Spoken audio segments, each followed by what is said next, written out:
Fuck you. That's Eli. Eli 1.0, I should say. He certainly has opinions. Yeah. This is the robot apocalypse that everybody's afraid of. Is that soon all of our jobs will be replaced? All right, so we just finished the build a test subject. Yeah. If it helps, I definitely understand the shit-eating grinning you had when I came in the other day. Yeah. I built a test version of this to see if it was functionally possible. And so when I was about 90% done, Brian walks in with kind of a confused look, and I turn around, I'm like, hey man, how's it going? You should see what we're building. It's amazing how fast that stuff expands. It does. It expands really quick. And then I'm surprised how hard it sets how quick, because it really is only like 3 to 5 minutes before it's like, well, and keep in mind, it's doing the job of actual concrete. Yeah. When you walk, right? It's like that. So. How does Eli walk? What kind of dumb walk does Eli have? Were you able to get it before it stained? Yeah, my hand is stained, but I'm good. Yeah, that was the worst part about doing the psychic surgery. Is like for days I would just have bright red hands. Right. That was pretty satisfying though, leading him over. Just Dripping out. that felt good. I'm glad it worked, because I didn't know exactly hanging a water bottle inside, with the blood. I figured it would work, but you don't really know until you stab it to see if it actually is enough support inside of there, or the bottle slip around. But it actually turned out, I think, just about perfect. I mean, to be honest, like, it makes me want to pull out the bow and arrow even without cameras around it. Just practice. Like, you show up and it's just got 75 arrows sticking out of it. Well, I pulled Grocknar out and found a bunch of arrows, but I couldn't find any of the arrowheads. Yeah. I wanted to shoot him, but we'll do it. I think we have a good bow, too. Oh, yeah. I am working on schematics for a Home Depot crossbow. Nice. For maybe some Run Fest stuff, and that thing is going to get some. Okay. That we can give Eli 1.0. Ah! He lost an arm. Oh, no. It's fine. It's fine. Sorry. What were you saying? So what do we do to repair it? I guess, how do we refill its heart? I guess... Gap filler. My idea I was... guess we have to do like heart surgery. We Basically- cut them open, pull it out, and then we seal Refoam them it. back up. Yeah, because we could use the spray foam for resealing them, I think. Yeah. And then I guess just like white tape over the front, or what? Yeah, I mean, to be honest, the easier it is to pierce his heart, the happier I get. Yeah. Wow, that was so much more successful than I dared hope. Yeah, I was a little concerned. It happens pretty quick, but I was like, man, I hope we're not in here for 2 hours trying to, fill this thing full of foam. Oh no, it was pretty fast. What was total runtime on that? Like just a 50 minutes, 45 not even an minutes, hour? something. Wow. That works. Well, if you include the section while we were setting up out here again, it ended up being about an hour and 20 or so. Yeah. But that was yeah. with the switch. I mean, for a Mono Rogue episode, it's a job well done. Yeah. Okay. How did it stand up compared to other subjects of weaponry? It felt super satisfying to hit. Like, it's got a nice crunch, but it sinks in pretty good. And also, it's like we're not pretending to do ballistics expertise or anything, and it is a lot more fun to have a character to stab than a food. It's a weird hybrid, because it's kind of like a puffy Cheeto, where it's like kind of firm until all of a sudden it's not. His name is Eli, and he's standing right next to you. It's hard. Although, a nickname, Cheeto, is Pretty good. I like it. I feel bad that my groping ruined his butt. Grab the butt. Oh my God, I love it. Dude, you guys gotta come grab this. Does anybody want to grab the butt? I mean, honestly, I like the upper hip. I couldn't stop. It was like a fidget spinner for my hands. Just I need a butt that's warm. I was gonna say something. I was like, it doesn't matter. It's fine. Just let him be a little warpy on one side. All right, so Eli 1.0, how'd you feel about that episode?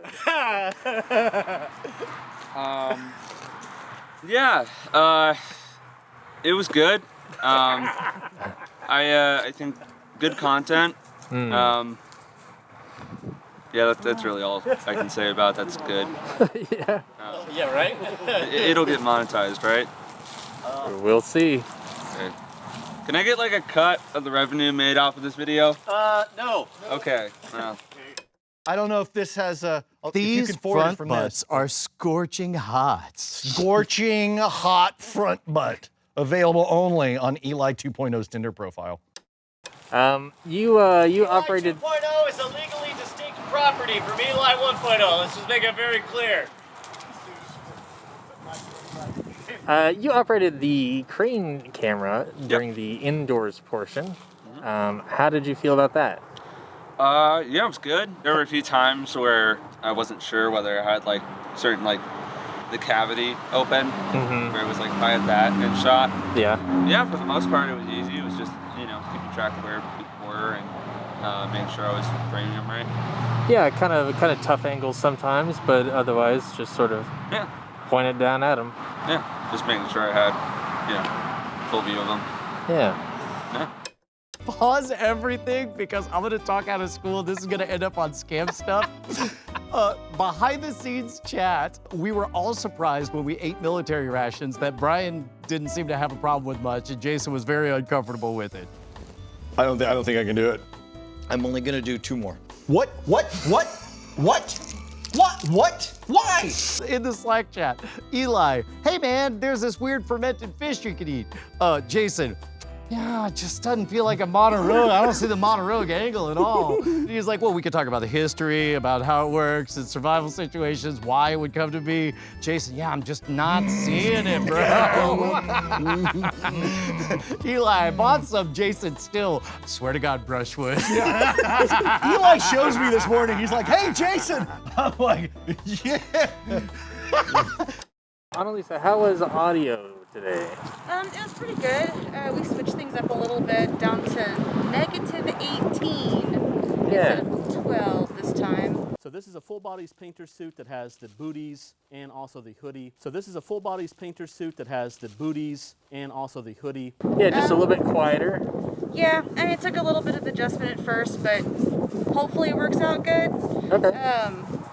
There were a couple of wild cackles and screams this time, but and outside, I don't think we're going to use any of that audio, which is fine because somebody's got a chainsaw over there. It's really windy today, but otherwise it was fine. Yeah, I imagine I'm editing this episode, and I'll probably mix in a little bit of audio during that last segment, but we're not going to rely on it super heavily. So,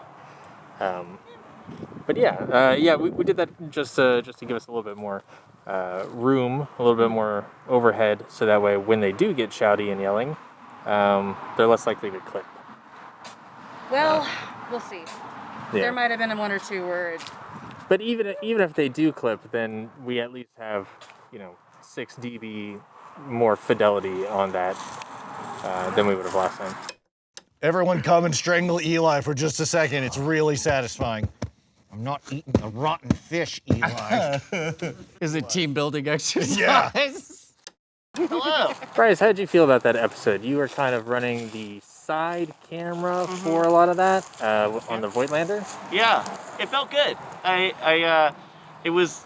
I'm not gonna say it was a quick build because it wasn't. It was about an hour-long shoot, but it felt like we went through the whole process very smoothly. It takes so much time to shake and assemble, so that's unavoidable.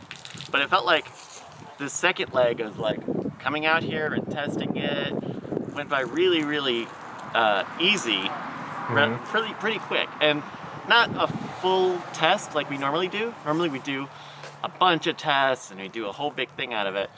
And this time, by doing it intentionally, a smaller scope, I think it will probably still be as good, and I think it probably saved us about a good 30 or 40 minutes, to be honest.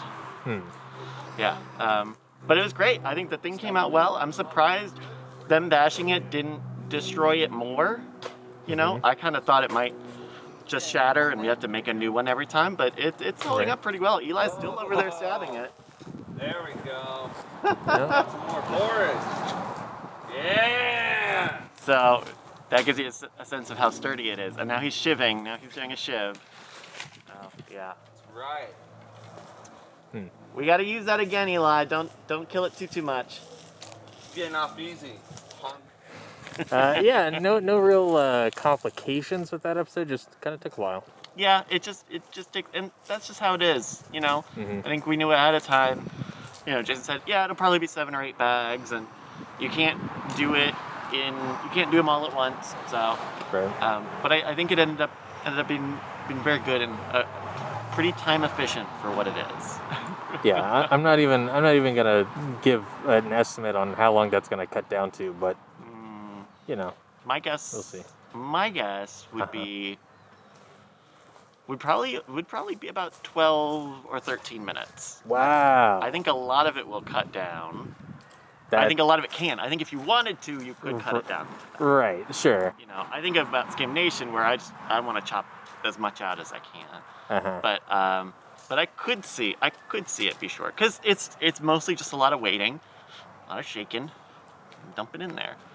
Yeah, I think a lot of it depends upon like how much of the jokes they said while they were doing the pouring stay in. Yeah. And some of those will have to stay in because some of those became intertwined into the story of the episode. And yeah, I don't know. We'll see. Yeah. It's always weird. It's especially with long shoots like this where there's a long process part to it. You never know how it's going to edit because, I don't know, you forget stuff. We forget stuff when we're shooting immediately. Yeah. So it makes it tough. But yeah, I thought it was great. Now I got a new buddy to stab and blow up. Yeah. I don't know. All right. Well, I think that's probably going to be it for this. Thanks for joining me, everybody. Bye.